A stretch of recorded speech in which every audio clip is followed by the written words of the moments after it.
Assalamualaikum warahmatullahi wabarakatuh. Salam sejahtera, salam sehat untuk kita semua. Hari ini kelompok kami, kelompok 6, akan mempresentasikan tugas web programming 2 yang berjudul Apotek.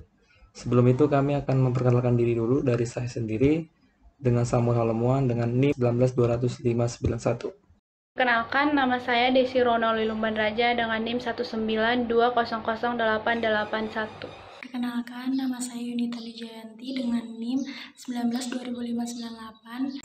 Perkenalkan, nama saya Ridha Afdanullah dengan NIM 192000694. Sebelum itu, kami akan menjelaskan tentang website, apa itu exam, apa itu GitHub, COD Teacher, dan Visual Studio Code. Yang pertama ada website.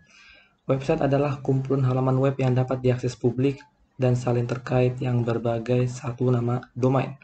Website dapat dibuat dan dikelola oleh individu, grup, bisnis, atau organisasi. Untuk melayani berbagai tujuan, bersama-sama semua website yang dapat diakses di publik membentuk World Wide Web. Meskipun terkadang disebut halaman web, definisi ini salah karena website terdiri dari beberapa halaman web. Pengertian website adalah lokasi pusat halaman web yang saling terhubung dan diakses dengan mengunjungi halaman rumah dari website menggunakan browser. Misalnya, URL halaman website BUMN adalah Anda bisa mendapatkan akses ke salah satu halaman web beranda yang terdapat di website kami. Pengertian website juga bisa berarti pula kumpulan halaman web yang dikelompokkan bersama dan biasanya dihubungkan bersama dengan berbagai cara, sering disebut website atau situs. Exam adalah perangkat lunak bebas yang mendukung banyak sistem operasi, merupakan kompilasi dari beberapa program. Fungsinya adalah sebagai server yang berdiri sendiri, yang terdiri atas program APS HTTP server, MySQL database, dan penerjemah bahasa yang ditulis dengan bahasa pemrograman PHP dan PR. Exam fungsinya adalah sebagai server yang berdiri sendiri, localhost yang terdiri atas program Apache HTTP server, MySQL database, dan penerjemah bahasa yang ditulis dengan bahasa pemrograman PHP dan Perl. Nama exam merupakan singkatan dari X, tempat sistem operasi apapun.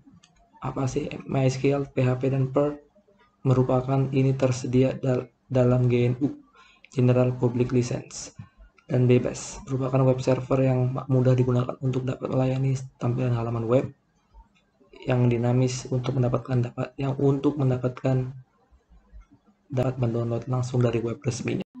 GitHub adalah layanan host web bersama untuk proyek pengembangan perangkat lunak yang menggunakan sistem kendali versi Git dan layanan hosting internet. Hal ini banyak digunakan untuk kode komputer yang memberikan kontrol akses dan beberapa fitur kolaborasi seperti pelacakan bug, permintaan fitur, manajemen tugas, dan wiki untuk setiap proyek.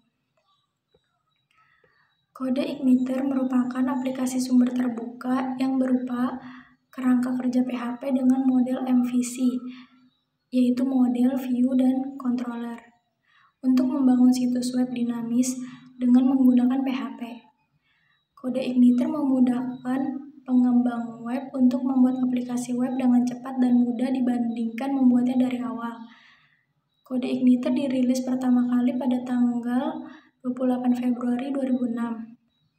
Visual Studio Code atau disingkat dengan VS Code adalah perangkat lunak penyunting kode sumber buatan Microsoft untuk Linux, macOS, dan Windows 7. Visual Studio Code menyediakan fitur seperti penyorotan sintaktis, penyelesaian kode, kutipan kode, merek faktor kode, pengwaktuan, dan Git. Microsoft merilis sumber kode Visual Studio Code di repositori GitHub dengan lisensi MIT atau kode OSS. Sedangkan Binder yang dibangun oleh Microsoft tidak dirilis dengan lisensi MIT dan merupakan perangkat lunak yang berpemilik. Visual Studio Code pertama kali diperkenalkan pada tanggal 29 April 2015 oleh Microsoft di konferensi Build 2015. Versi pratinjau dirilis tidak lama setelah itu. Visual Studio Code dibangun menggunakan aplikasi web Node.js dan kerangka Electron yang memiliki beberapa kekurangan seperti penggunaan RAM yang berlebih, mengingat bahwa Visual Studio Code berjalan di atas kerangka elektron yang sangat bergantung dengan peramban web Chromium. Saya akan menjelaskan tentang database website kami. Di database website yang memiliki 6 tabel database, yaitu ada tabel apotik obat, ada tabel apotik admin, ada tabel pemesanan, ada tabel apotik detail pemesanan, dan tabel apotek pembeli, yaitu kode obat sebagai primary key-nya, ada nama, bentuk, konsumen, manfaat, dan juga harga. Kode obat masuk dalam tabel apotek detail pemesanan sebagai kode obat. Selanjutnya ada tabel apotek pemesanan, ada kode pesan sebagai primary key-nya, ID pemesanan, harga, tanggal, status, dan konfirmasi, dan di situ peran kode pesan masuk ke dalam tabel apotek detail pemesanan. Selanjutnya ada tabel apotek admin, ada ID-nya admin sebagai primary key-nya, ada username, password, dan juga nama. Lalu ada tabel apotek keranjang, ada ID sebagai primary key-nya, kode obat, jumlah, dan ID session. Dan selanjutnya tabel apotek detail pemesanan, ada ID sebagai primary key-nya juga, ada kode pesan, kode obat, dan jumlah yang dibeli. Lalu yang terakhir ini ada tabel apotek pembeli, ada ID sebagai primary key-nya dan juga nama. Selanjutnya untuk kondingan dan menjelaskannya kami menggunakan exam dan aplikasi Visual Studio Code. Untuk controller halaman depan ada admin, ada home, dan welcome, merupakan program yang mengatur menerima input dan menjelaskan perintah untuk dijadikan model. Lalu selanjutnya untuk modelnya ada admin model, ada home model, lalu ada keranjang model, dan model itu sendiri berfungsi untuk mengatur data, fungsi, dan aturan dari aplikasi tersebut. Selanjutnya ada views, di view data, ada daftar obat, ada dashboard, edit obat, login obat, tambah obat, transaksi obat, transaksi detail, dan lain sebagainya. View itu sendiri berfungsi untuk mengatur tampilan atau output yang keluar di layar. Tidak hanya berupa data, namun juga termasuk komponen lain seperti gambar, video, diagram, dan lain sebagainya. Sesudah database dan codingannya dibuat, kita akan menjalankan websitenya dengan menggunakan exam dan pastikan exam menyala dan siap dijalankan. Selamat datang di website apotik kami, dan ini adalah halaman depan website kami. Di website tertera ada konfirmasi pembelian, cek pembelian, daftar obat, beli, dan login. Di daftar obat kita bisa melihat manfaat obat dan memilih obat yang akan kita beli. Contohnya nama obat Akabos, bentuknya tablet atau kapsul, hanya dikonsumsi oleh orang dewasa dengan harga Rp5.000. Di action ada detail, yaitu manfaat obat itu sendiri. Contoh manfaatnya adalah mengontrol kadar gula dalam darah. Dan tekan kembali untuk ke halaman pembelian.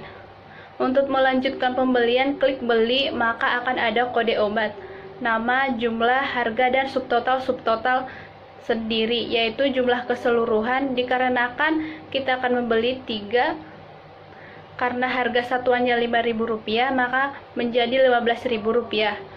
Untuk melanjutkan pembelian, maka kita harus mengisi nama lengkap kita, nomor identitas kita. Jika sudah, klik pesan. Untuk membatalkan pembelian, kita dapat mengklik batalkan pesanan, maka akan kembali ke halaman pertama. Jika sudah memesan, maka akan ada informasi terima kasih Bang Rido, dan akan ada kode pesan untuk melakukan pembayaran. Kemudian konfirmasi, maka akan melakukan pembayaran. Kita harus mengklik konfirmasi pembayaran. Di situ ada kode pesan yang sudah diberi di halaman awal tadi, dan nomor identitas kita. Jika sudah diisi, maka ada informasi pemesanan. EUF3CAT berhasil dikonfirmasi atas nama Bang Rido. Selanjutnya, untuk melihat pembayaran kita sudah lunas, maka kita harus mengklik cek pembelian. Di sini kita harus menulis kode tadi kembali. Jika sudah, maka akan ada ringkasan pembelian. Untuk selanjutnya ada menu login. Menu login itu sendiri itu adalah menu admin atau pemilik apotik itu sendiri. Di halaman ini tertera ada obat, transaksi, dan logout. Sekian, terima kasih. Itulah presentasi dari kami dari kelompok 6. Mohon maaf jika ada kesalahan. Saya mengucapkan wassalamualaikum warahmatullahi wabarakatuh. Salam sejahtera, salam sehat untuk kita semua.